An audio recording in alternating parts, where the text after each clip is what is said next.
Hi guys, ഈ പുഴയും കടന്ന് പ്രമോ റിവ്യൂവിലേക്ക് എല്ലാവർക്കും സ്വാഗതം.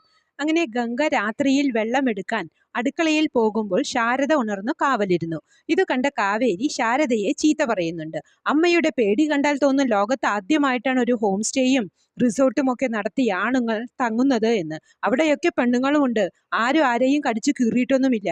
അങ്ങനെ ശകാരിക്കുന്നുണ്ട് കാവേരി. ശാരദ ഒന്നും മിണ്ടുന്നില്ല. പെറ്റ തള്ളയ്ക്കല്ലേ അതിന്റെ വേദനയറിയൂ. ഗംഗ ഫ്ലാസ്കിൽ വെള്ളം നിറച്ച് തിരിഞ്ഞപ്പോൾ വിനീഷ് പുറകെ നിൽക്കുന്നത് കണ്ട് എന്താ എന്ന് ചോദിക്കുന്നുണ്ട് ഗംഗ. വെള്ളം വേണമായിരുന്നു എന്ന് പറഞ്ഞപ്പോൾ പറഞ്ഞാൽ മതിയായിരുന്നല്ലോ, ഞാൻ റൂമിൽ കൊണ്ടുവന്ന് തരാം എന്ന് ഗംഗ പറഞ്ഞു. എന്നിട്ട് മൺകുടത്തിൽ വെള്ളം നിറച്ച് റൂമിൽ കൊണ്ടുവയ്ക്കുമ്പോൾ ആരും അവിടെ ഉണ്ടായിരുന്നില്ല.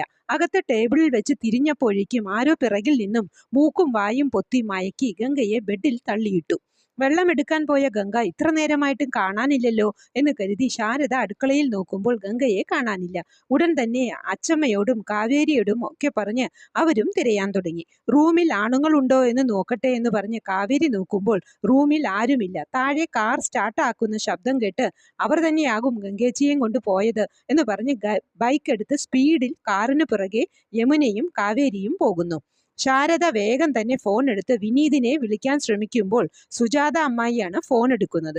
വിനീത് ദേഷ്യപ്പെട്ടു പോയ ദേഷ്യത്തിൽ ശാരദയോട് വിനീത് എന്ത് ചെയ്യാനാ, നിന്റെ മക്കളെ നോക്കാൻ വയ്യെങ്കിൽ അത്തിപ്പാറയെന്ന് തള്ളിയിട്ട് കൊന്നുകളാ എന്ന് പറയുന്നുണ്ട്. ഇനി മേലാൽ എൻ്റെ മോൻ്റെ ഫോണിൽ വിളിച്ചാൽ അവനായിരിക്കില്ല, ഞാനായിരിക്കും അവിടെ വരുന്നത് എന്ന് പറഞ്ഞ് ഫോൺ വെക്കുന്നു. ശാരദ പേടിച്ചു ഫോൺ വെച്ചു. എങ്ങനെയൊക്കെയോ വിനീത് അവിടെ എത്തി ഗംഗയെ രക്ഷിക്കുന്നു. അന്ന് തുടങ്ങി ഗംഗയ്ക്ക് വിനീതിന്റെ സ്നേഹം മനസ്സിലായി. തങ്ങളോട് എന്തുമാത്രം കരുതലും സ്നേഹവുമാണ് വിനീതേട്ടന് എന്ന് മനസ്സിലാക്കിയ ഗംഗ പതുക്കെ വിനീതിനെ സ്നേഹിക്കാൻ തുടങ്ങുന്നു. ഇതൊക്കെയാണ് പ്രമോ ആയി കാണിച്ചത്. പ്രമോ ഇഷ്ടമായെങ്കിൽ ലൈക്ക് ചെയ്യാനും ഷെയർ ചെയ്യാനും സപ്പോർട്ട് ചെയ്യാനും സബ്സ്ക്രൈബ് ചെയ്യാനും മറക്കരുത്. അടുത്തൊരു എപ്പിസോഡിന്റെ പ്രമോവുമായി വരുന്നതുവരെ കാത്തിരിക്കുക.